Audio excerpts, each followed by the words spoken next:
আওয়ামী সরকার পুলিশের উপরে, প্রশাসনের উপরে, আমলাদের উপরে নির্ভর করে দেশ চালাতে চান, বাংলাদেশের জনগণ জাগ্রত হলে সমস্ত প্রশাসনকে উপেক্ষা করে আপনাকে ক্ষমতাচ্যুত করবে ইনশাআল্লাহ।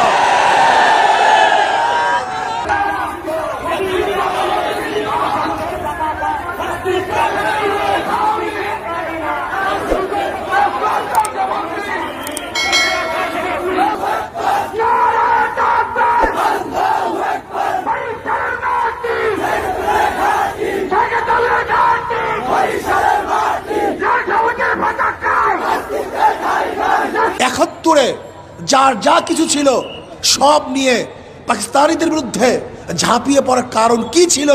শুধু একটাই কারণ, সেই কারণটা হলো এই, তারা ভোটের মর্যাদাকে রক্ষা করতে পারে নাই। ভোটের মর্যাদাকে রক্ষা করতে পারে নাই। যদিও পাকিস্তানিরা এদেশে বহুত রেল স্টেশন করেছে, এদেশে অনেক ঘাট, রাস্তা, ইন্ডাস্ট্রিজ করেছিল, কিন্তু সমস্ত উন্নতির উপরে লাথি মেরে এদেশের মানুষ ঝাঁপিয়ে পড়েছিল, যেহেতু ভোটের মর্যাদা রক্ষা করতে ব্যর্থ হয়েছিল।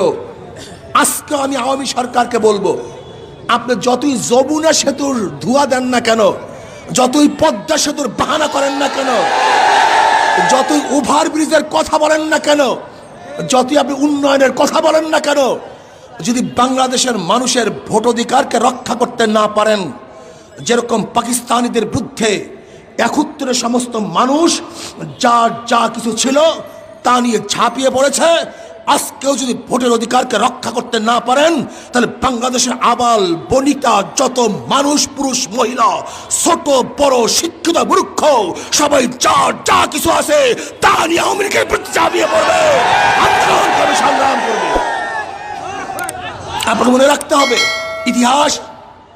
ইতিহাস মুছা যায় না, ইতিহাস ভোলা যায় না। আজকে আপনি যেইভাবে ভোটের অধিকারকে হরণ করতেছেন, আপনি কি ভেবেছেন এ দেশটা কি আপনার বাবার নাকি? দেশটা আপনার দাদার নাকি? আপনার পরিবারের কেউ শহীদ হয় নাই, রক্ত দেয় নাই। আমি প্রাইম মিনিস্টার শেখ হাসিনাকে বলতে চাই, একত্রে আপনার পরিবারের কেউ রক্ত দেয় নাই, আপনার পরিবারের কেউ শহীদ হয় নাই, কিন্তু এদেশের খেটে খাওয়া মানুষ, এদেশের কুলি, এদেশের মজদুর, এদেশের কৃষক, এদেশের চামার, এদেশের ঋষি, এদেশের কামাররা ঝাঁপিয়ে পড়ছিল স্বাধীনতার জন্য।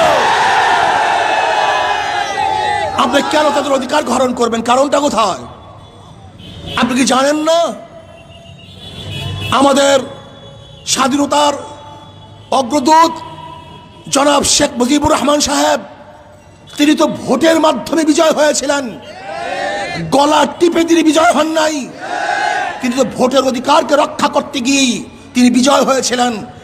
আওয়ামী লীগ একটা গণমুখী দল ছিল, আওয়ামী লীগের ইতিহাস জনগণের সাথে সম্পৃক্ত ছিল, আওয়ামী লীগের ইতিহাস জনগণের অধিকার রক্ষা করার ইতিহাস, আওয়ামী লীগের ইতিহাস জনগণের মর্যাদা রক্ষা করার ইতিহাস। কিন্তু আজকে আমরা কি দেখেছি, যেরকম আইয়ুব খান, ইয়াহিয়া খান, ওরা যেরকম আমলাতান্ত্রিক আমলাদের উপর নির্ভর করে দেশ চালাবার স্বপ্ন দেখেছিল পাকিস্তানিরা, কিন্তু জনগণ সেই স্বপ্ন বাস্তবায়ন করতে দেয় নাই। আজকেও আওয়ামী সরকার পুলিশের উপরে, প্রশাসনের উপরে, আমলাদের উপরে নির্ভর করে দেশ চালাতে চান, বাংলাদেশের জনগণ জাগ্রত হলে সমস্ত প্রশাসনকে উপেক্ষা করে আপনাকে ক্ষমতাচ্যুত করবে ইনশাআল্লাহ। যে ওসি প্রদীপ যে অপকর্মটা করেছে, তাকে মার্ডার করেই ক্ষান্ত হয়নি, তার সহযোগীদের বিরুদ্ধে মাদকের আপনার মামলা দিয়েছিল এবং তাকে আপনার মাদক ব্যবসায় সাজাতে চেয়েছিল। তো এই ঘটনাটি মানে হচ্ছে আপনার কাছে কি মনে হয়, এবং কেন পুলিশ এই ধরনের ঘটনা করে এবং কাদের ব্যাকআপে, কোন সাহসে মানে এই ধরনের একটা হত্যাকাণ্ড ঘটিয়েও তারা আবার ধরেন বিদেশি দূতাবাসেও যোগাযোগ করে? তো এই বিষয়টি আপনি কিভাবে দেখছেন? জি ধন্যবাদ। আমাকে যদি কথা বলতে হয় তাহলে একটু পিছনে যেতে হয়। ব্যাপারটা হচ্ছে, আমরা আজকে স্বাধীনতার 50 বছর উদযাপন করতে চাচ্ছি। তো আমরা যদি খেয়াল করে দেখি, স্বাধীনতার পরবর্তী সময়ে এই সরকার যতদিন ধরে ক্ষমতা আছে, ধরেন 12 বছরের মধ্যে সবচেয়ে মানবাধিকার লঙ্ঘন বেশি হয়েছে। আর এই মানবাধিকার লঙ্ঘন সবচাইতে যারা বেশি করেছেন তারা প্রশাসন, আর এই প্রশাসনের মধ্য দিয়ে যারা সবচাইতে বেশি মানবাধিকার লঙ্ঘন করেছেন তারা এই পুলিশ।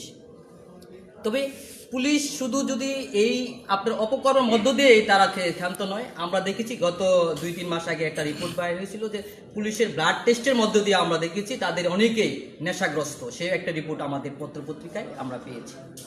আমরা যে বিষয়টা বলতে চাই, আমরা স্বচ্ছভাবে, আমরা সত্যতার মধ্য দিয়ে আমরা যদি খেয়াল করে দিই, পুলিশের ভিতরে যারা বেশি অপকর্ম করেন তাদের ফেস বাইর হয়ে যায়। যেমন আমাদের গাজীপুরে এসপি সাহেব জনাব হারুনুর রশিদ সাহেব, তিনি গাজীপুরে কি করছে কি না করছে এটা অতীতে তারা আপনারা সবাই সকলে অবগত রয়েছেন।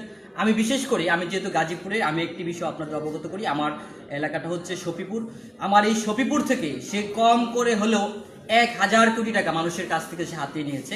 তিনি সর্বনিম্ন 1 কোটি টাকা 50 লক্ষ টাকা পর্যন্ত সে এগুলো নিয়ে থাকেন। তার পরবর্তী সময় তাকে পুলিশে শোকজ করে হয়তো চেঞ্জ করে নারায়ণগঞ্জে দিলেন। নারায়ণগঞ্জে আমরা আরেকটি বিষয় খেয়াল করলাম, এই হারুন রশিদ সাহেব তিনি পার্টেক্সের যে মালিক হাশেম সাহেব তিনার সন্তান। আমি তাকে খুব ভালোভাবে চিনি, অত্যন্ত মেধাবী একটি ছাত্র, বাংলাদেশের সুনামধন্য একটি ছাত্র, তার মেধা প্রজ্ঞা খুব ভালো। ওই ছেলেটিকে তিনি মাদক দিয়ে ফাঁসাইতে চাইছিলেন, আর সেটা আমরা সিসি ফুটেজের ভিতরে দেখতে পেয়েছি যে সম্পূর্ণ একটি সাজানো নাটক ছিল এসপি হারুনুর রশিদ। আপনার নারায়ণগঞ্জের ঘটনাটা যদি আমরা আপনাদের সাথে একটু শেয়ার করতে চাই, সেটি ছিল যে আপনার পার্টিস গ্রুপের চেয়ারম্যান যে হাশেম সাহেবের ছেলের কাছে চাঁদা দাবি করেছিল হারুন সাহেব, এবং আপনার চাঁদা না পেয়ে তার পরিবারকে গুলশান থেকে তুলে নিয়ে গিয়েছিল, এবং সেই ঘটনায় স্বরাষ্ট্রমন্ত্রী বলেছিলেন তার বিরুদ্ধে ব্যবস্থা নেওয়া হবে। এবং খুব একটা হাস্যকর ঘটনা হচ্ছে, নারায়ণগঞ্জের একটি প্রোগ্রামে আপনার স্বরাষ্ট্রমন্ত্রী গিয়েছিলেন, তখন হারুন সাহেবও পিছনে, মানে যেটা আমরা একটা সচরাচর দেখি যে আমাদের মধ্যে কেউ অপরাধ করলে যেমন তার মধ্যে একটা নমনীয়তা, তো তিনিও সেভাবে উপস্থিত হয়েছিলেন, তখন স্বরাষ্ট্রমন্ত্রী তাকে দেখে খুব বিরক্তি প্রকাশ করেছিলেন। কিন্তু আবার এই যে হাস্যকর বলছি এ কারণেই, এবং একই সাথে এটা রহস্যজনক, আবার সেই হারুন সাহেব তার পূর্বের কর্মস্থল তেজগাঁতেই তিনি আপনার বর্তমানে কর্মরত আছেন, যেইখানে তার আরেকটি ঘটনা আছে আলোচিত, সেটি আপনি বলেননি।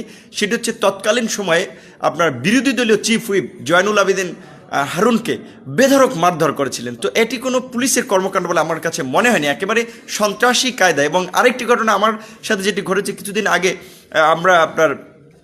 আমি একটি অ্যাক্সিডেন্টের বলতে গাড়ি উদ্দেশ্যপ্রণোদিতভাবে চাপা দেওয়ার একটা ষড়যন্ত্র হয়েছিল, তো সেটি নিয়ে আমরা একটা জিডি করেছিলাম।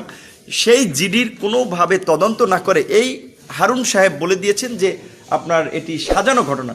তো স্বভাবতই আমাদের কাছে একটা প্রশ্ন জাগে, যেহেতু হারুন সাহেব নিজে একজন বিতর্কিত, কুখ্যাত, আলোচিত, সমালোচিত, কাজী তার প্রতিবেদনে কতটুকু আস্থা রাখা যায় সেটি আপনার মানুষ বুঝতে পারবে।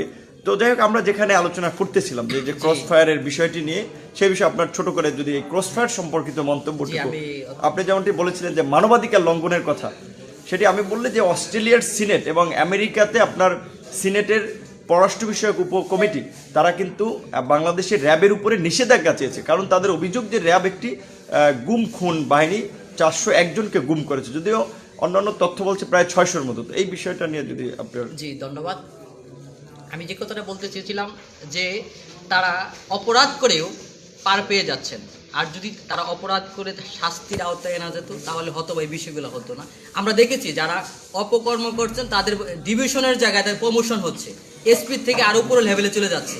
এই বিষয়গুলো অত্যন্ত দুঃখজনক ব্যাপার। আর পুলিশের নিয়োগের ক্ষেত্রে আরেকটি বিষয় আমরা খেয়াল করতে পারছি, এই গত 12 বছরে যে নিয়োগগুলো হয়েছে, এই 12 বছরে আমার মনে হয় না, আমি সঠিক বলছি কিনা, 12 বছরে একটি ছেলে ছাত্রলীগের বাহিরে কেউ চাকরি পেয়েছে কিনা আমার এটা আমি বোধগম্য নয়।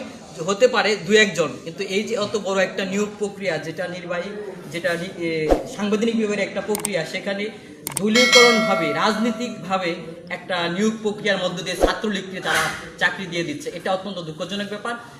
আমরা স্পষ্ট করে বলতে চাই, এই দেশ মুসলমানের দেশ, যাদের যা অবদান আছে সেটা পুরাই স্বীকার করব আমরা, এবং সহি এবং অনুমোদিত পন্থায় তাদের কৃতজ্ঞতাও প্রকাশ করব।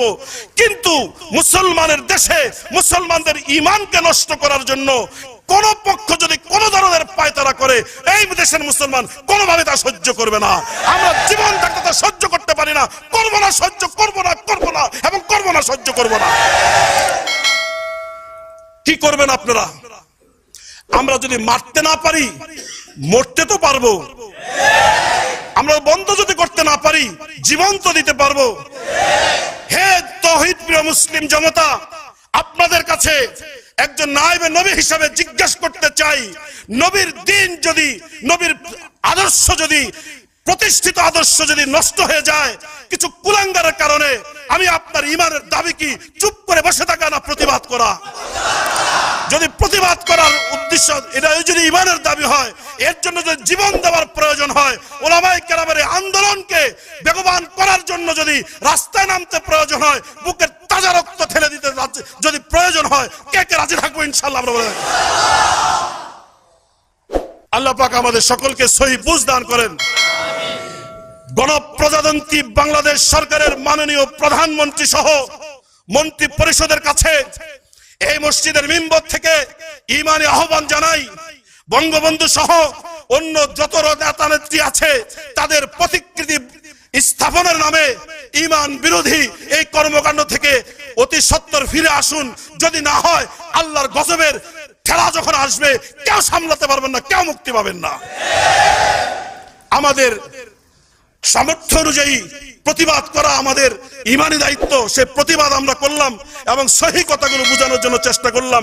আমি জানি এখানে অনেক লোক আছেন যারা বাংলাদেশ আওয়ামী লীগের রাজনীতির সাথে জড়িত, এখানে গোয়েস্তার সংস্থান অনেক লোকও থাকতে পারেন, আবার অনেক বন্ধু আছেন যারা আমার বয়ানকে রেকর্ড করে বড় বড় নেতাদের কাছে পৌঁছায় দেন।